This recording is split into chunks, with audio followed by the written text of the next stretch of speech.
Hi, everybody. Welcome to English Digest. I'm Tom. Hi, I'm Stephanie. It's November, and we've got a story for you. It's a story from...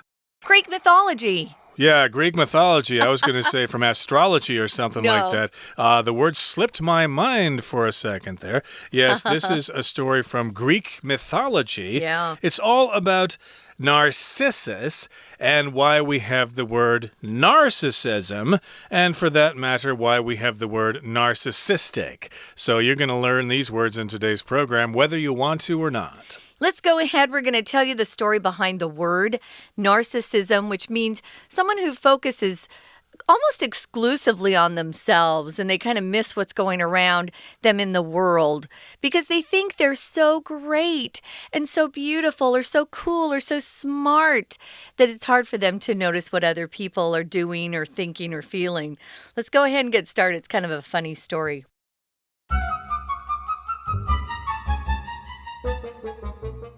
Several words in the English language have their roots in Greek mythology.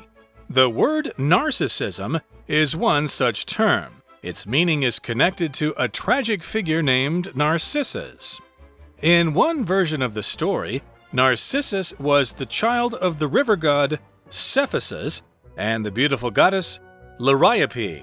Feeling curious about her handsome young son's future, Liriope went to visit a fortune teller who made a mysterious prediction concerning her child. She implied that Narcissus would grow to a ripe old age only if he never got to know himself. As the years passed, the youthful Narcissus grew more and more attractive. Many of his peers fell in love with Narcissus's good looks and athletic body. He never got involved with anyone, though, because he was more interested in his own pursuits. Then one day, Narcissus glimpsed his reflection in a pool of water. For the first time, he fell in love, but it was with his own image. Narcissus couldn't stop staring at his beautiful reflection. After going without food and water for a long while, Narcissus eventually died from thirst and hunger. Today, the word narcissism is used to describe the behavior of people who hold themselves to be better than everyone else and don't value others' viewpoints. Like Narcissus, many are destined to suffer a sad fate if they cannot get over their self-importance. Let's take a look at the title here, the story behind the word narcissism. As Tom described before we started, there are actually a couple of words that are related to Narcissus, the guy from Greek mythology. There's narcissism, which is a noun, and there's narcissistic. We change the emphasis to a different syllable, narcissistic, which is an adjective, and you'll hear that quite a bit too. Oh, he's so narcissistic, isn't he? There are a lot of C's and S's in that word. So we're going to be talking about the story from ancient Greek mythology. Greek mythology goes back hundreds of years, and if you're like a lot of college students, like me, you probably had to take a course in either Roman or Greek mythology. Mine actually combined both of those in one course. It's kind of interesting. You learn a lot about where some of our words came from initially. It was from some of these old myths. So mythology is just a set of stories that people used to explain the world around them before they understood science. A lot of these stories are things like how the sun comes up every day. Before they understood how science really worked, they would talk about how this guy named Apollo would kind of pull the sun up with a chariot every morning, and then he would drive that chariot across the sky when the sun would set. Well, now we know that's not really true, and we have science in our lives to explain some of these things. But back then, those people didn't, and so they kind of came up with these stories to explain life around them. Yeah, I'm sure you're all familiar with Chinese mythology. Yeah. Of course, when I started to study Chinese, I read some stories about Chinese mythology. You know, there's Pangu Kai Tian and Hou Yi She Ri. Those are stories from Chinese mythology, or we could say they are Chinese myths here. So, yes, we've got the story about Narcissus. And the word narcissism is one such term. Narcissism, that's the noun. Narcissus is the noun for the person, the name of the person. And narcissism, well, I just said that. What's the other one? Narcissistic. Narcissistic. Yeah. So there we've got the accent on a different word. So, yeah, you've got to pay special attention to those words there. But yes, the word narcissism is one such term from mythology, and its meaning is connected to a tragic figure named Narcissus. So here we've got the word tragic, which is related to the word tragedy, but if something is tragic, there's a lot of sadness, something bad happened to this person. It's something to be really bummed out about. Yeah, and oftentimes if someone uses that word tragic or tragedy, it involves the death of someone or at least some real damage, but it causes a lot of distress and sorrow, extreme sadness. So, yeah, it is kind of tragic when you hear about Narcissus' story. So here's one version of the story. There are different versions, but here's one that we're going to be using. Narcissus was the child of the river god Cephissus and a beautiful goddess whose name was Liriope. Liriope, which is kind of a weird pronunciation for that word. We know, but that's how they say it. Cephissus. That's the dad, and then, of course, the mom is Liriope. And they had this beautiful child who grew up to be even more gorgeous as an adult. Okay, indeed. So those are the parents there, and feeling curious about her handsome young son's future, Liriope went to visit a fortune teller who made a mysterious prediction concerning her child. So this happens sometimes, of course, you kind of want to have an idea about your child's future. And so you might, talk to the doctor about the child's health condition. But, of course, sometimes you might talk to a fortune teller. And hopefully that person will be able to say something about the child's future. I don't think they can give you any details or anything, but they can kind of tell you what to avoid, what to emphasize, and stuff like that. So here she was feeling curious. If you're curious about something, of course, you want to know more about that thing. Just like kids, they're curious about all sorts of stuff. So you've got to keep medicines away from them. You've got to keep dangerous things away from them because they get curious. And yeah, she went to see a fortune teller, and that fortune teller made a mysterious prediction concerning her child. Right. Notice how feeling curious comes at the beginning of that sentence. We'll often start a sentence by describing the emotions surrounding it. For example, I could say, feeling hungry, I went to get something to eat after class. Or feeling sad, John went home and did something to cheer himself up. So feeling curious, they wanted to go see if the fortune teller could tell them anything. So the fortune teller made a prediction. A prediction is something that someone says will happen in the future. And the prediction was concerning her child. Concerning just means about her child, regarding her child, or if you use related, which you could, you need a preposition related to her child. But concerning doesn't need a preposition, and about doesn't need one either. So concerning her child, about her child, regarding her child, or related to her child. What did the fortune teller say? She implied that Narcissus would grow to a ripe old age, meaning he would get very old, but it would only happen if he never got to know himself, which is really a weird prediction. If you imply something, guys, it means you suggest something without really saying something directly. So it's kind of hinting or suggesting something. So she said, you're going to lose him young if you don't follow my instructions or listen to my prediction, which is don't let him get to know himself. Otherwise, he won't grow to a ripe old age. You'll often hear that phrase ripe old age to describe elderly people who had quite a very long life. You could say, oh, my aunt, she lived to a ripe old age of 98. That's pretty old indeed.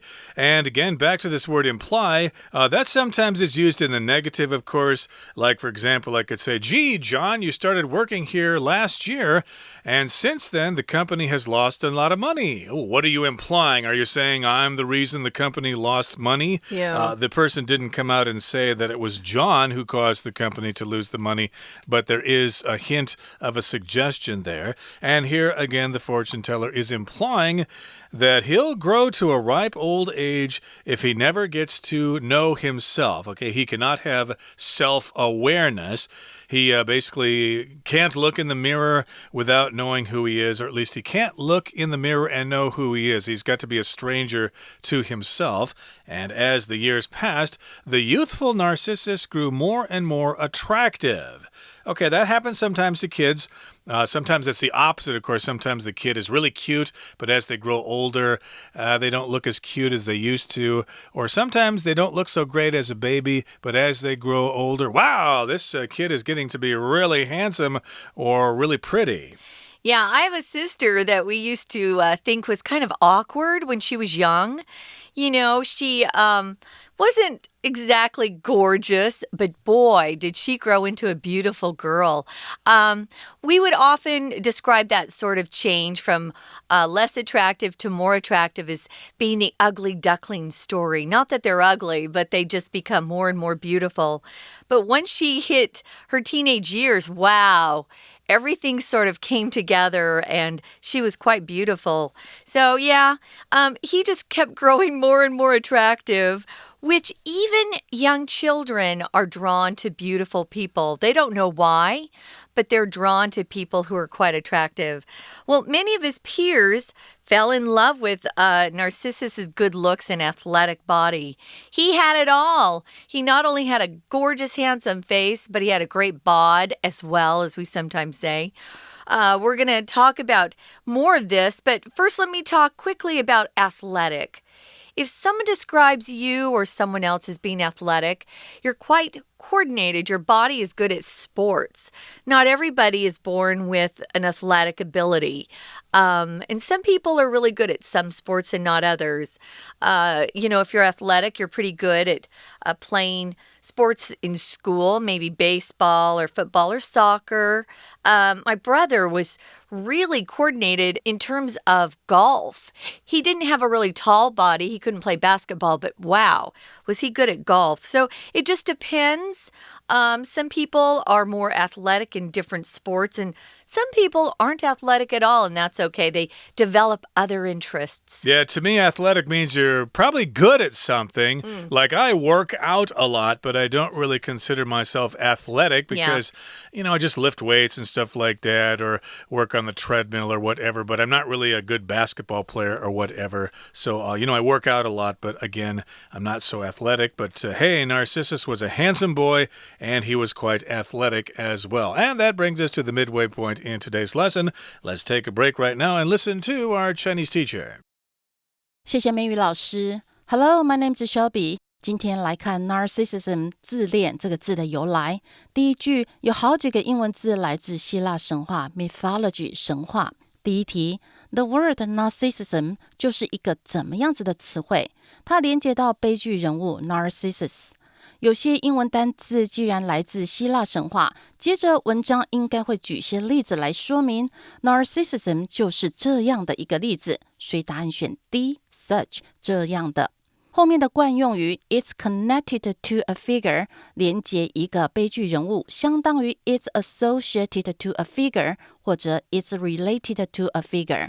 Narcissus 是河神的小孩。我们到第二题，好奇这小孩子未来，他妈妈就去问预言家，他做了一个神秘的什么关于他的孩子。 Feeling curious 是省略连接词，主词动词 feel 加 ing 而形成的分词构句。 Feel 是连缀动词，后面加形容词或分词来表达状态，而空格后面的 concerning 是介系词，表示有关于，相当于 about regarding 或者是 with regard to。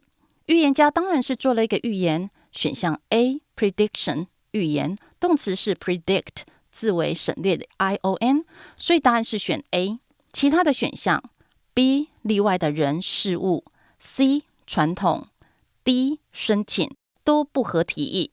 下一句，他暗示 Narcissus 会活到很老 only if 他永远不知道自己的长相。 Only if 如果怎么样，这是条件句，表示在某种情况之下，动词呢可以用假设语气或者是直述来描绘事实。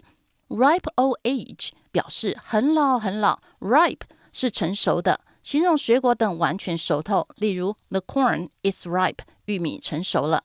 随着时间过去， Narcissus 越来越大，很多同侪都爱上他，但是他只对自己追求的东西有兴趣。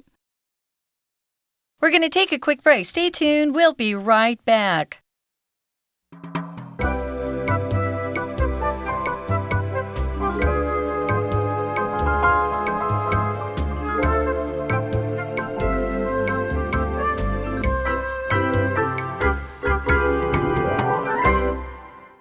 Welcome back, guys. We're talking about the story behind the word narcissism, which is linked to an old tale in Greek mythology about a guy named Narcissus who was not only very handsome, he had a great body and he was athletic too. So he could pretty much do it all.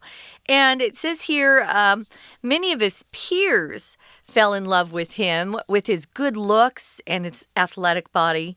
Notice that when you make this possessive, we pronounce this as Narcissus's good looks and athletic body. That's a lot of S sound. Sorry about that. Hard to say, indeed. Yeah. But yeah, they liked his good looks and Narcissus's athletic body. And he never got involved with anyone, though, because he was more interested in his own pursuits. Here we've got the word pursuit, which is a noun. It's just something that you are doing in your part-time. It's a passion that you might have. Pastime. Right. You might like art or something. You like to spend time painting or whatever. A or hobby. You might like knitting or whatever, or doing quilting or needlepoint or embroidery. Those are all pursuits that you might enjoy. And he was so involved with those things that he just didn't really relate to other people. He just didn't really want to have anything to do with other people. Well, then one day, he glimpsed his reflection in a pool of water. He must have been close to either a lake or maybe a stream that was pretty still water. If the water is still, it's not moving very much. That's when you can really see a reflection off the top of the water, is when it's very still. So for the first time, he's seen his face. Now, back then in Greek mythology, they really didn't have mirrors. Mirrors were kind of a new invention, I would say around, 1800s.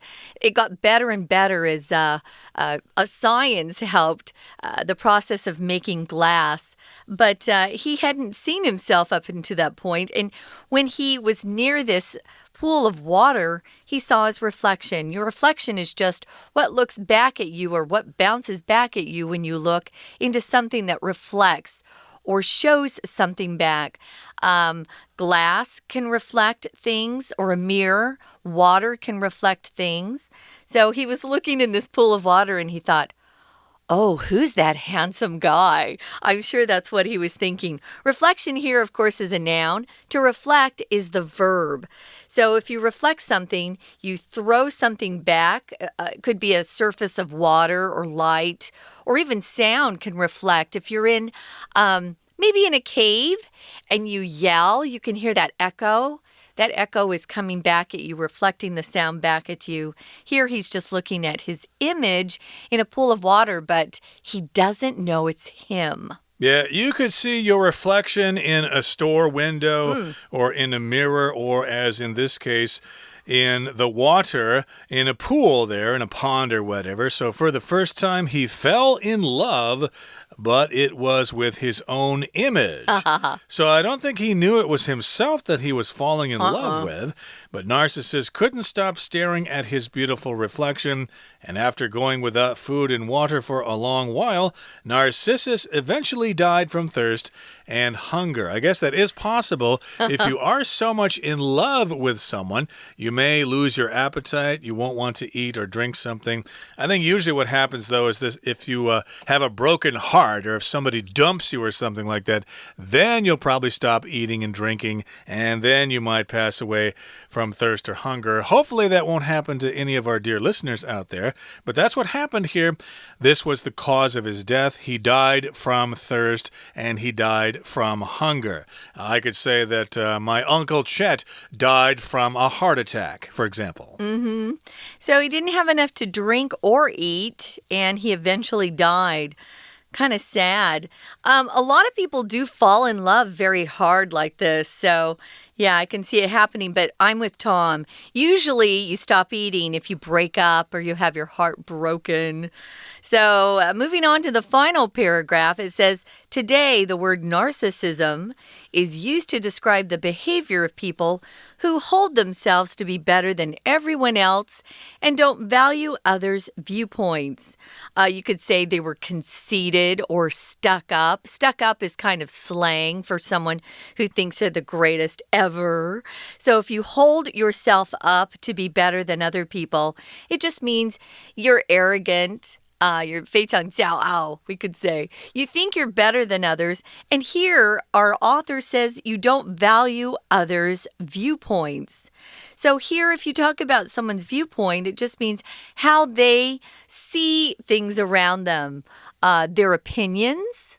If you're at work, you've probably had a boss who didn't listen to his employees' viewpoints or their opinions. He just wanted them to do what he told them to do. So if you don't value others' viewpoints, you're not going to have a very well-rounded understanding of a situation. You need to talk to more people because sometimes our viewpoint or our opinions are based on our background and not fully well-rounded, you could say. So it's best to listen to other people around you. You never know what you can learn. That's right, but still there are people out there who think they are better than other people. Again, we call those people conceited. Arrogant. That is one term, arrogant, etc. Again, they think they're better than everyone else. They don't need to listen to anyone else. So yes, we do use this term, not that frequently, but sometimes we do. I know we oftentimes describe politicians as being narcissistic. I think there was a politician here in Taiwan that was always being described as narcissistic. I'm not going to name names here or I might get in trouble. But again, you're full of yourself. You don't care what other people think. So yes, you don't value their viewpoints or you don't think their point of view is worth listening to. Yeah, we had a past leader in the United States who would often speak and would always use the word I. And so journalists started counting up how many times he used the word I, and he was often described as being narcissistic. It was kind of funny. Like Narcissus, many are destined. It's kind of your fate, like you have no choice about what's going to happen. Many are destined to suffer a sad fate if they cannot get over their self-importance. So if you think you are the most important thing in the whole world, someone could call you self-important. Oh, he's so self-important, or she's so self-important. It's hard to even deal with them. Or that person is full of himself or herself, etc. That is a term we use as well. There are a lot of terms for that particular personality trait. You probably know someone like that, or hey, surprise, you might be that way yourself from time to time. Okay, that brings us to the end of our discussion for today. Here comes our Chinese teacher. 第三题，有一天 Narcissus 怎么样？他的倒影在一滩水 Reflection 反射倒影，他有许多爱慕者，却不为所动。后面说爱上自己的影像，可以推测可能瞥见自己的倒影，所以答案选 B glimpsed 瞥见。其他选项 A 防卫 C 入侵 D 表达都不合题意。第4题 Narcissus 空格他自己的倒影，这时候因为爱上自己而无法自拔的不停的凝视自己的倒影，所以答案选 C couldn't stop staring。Can't stop 加 V-I-N-G 表示是无法停止做什么事情。A 选项 stop 后面用 to stare， 意思刚好相反，那是表示停下来某事之后才开始去看它倒影。而选项 B 和 D 是文法上的瑕疵，虽然都是表达忍不住想看，但是这片语是 couldn't help but 再加原形动词 to stare 或者 staring 都不对，只能用 stare。 另外也可以省略 but 变成 can't help V-I-N-G。 一阵没水没食物后 Narcissus 最后死于口渴及饥饿。我们到第5题，今天 Narcissism 这个字怎么样子人的行为？那些人认为自己更好而不看重别人的观点。这题呢要考动词 use 的几个惯用语用法。首先表示被用来，主词是物，物加 be used to V。 这题的句意 Narcissism 这个字被用来描述那些怎么样子的人，所以答案选 A It's used to describe。 另外 use 还用来表达习惯语，主词是人， somebody 加 be used to 名词或者 V-I-N-G。 最后一句，许多人注定要遭受悲惨的命运，如果无法克服自负， are destined to suffer 注定要承受。片语 get over something 表示克服某事情， self-importance 我们翻译成自大或高傲。以上是今天的讲解，谢谢收听。All right, that brings us to the end of our lesson for today. Thank you so much for joining us, and hopefully you'll be able to pronounce these words clearly and succinctly as a result of our explanation about Narcissus. Oh boy, Narcissus. He was a master of narcissism. Boy, was he narcissistic. Okay, that brings us again to the end of our program. For English Digest, I'm Tom. I'm Stephanie. Goodbye. See ya.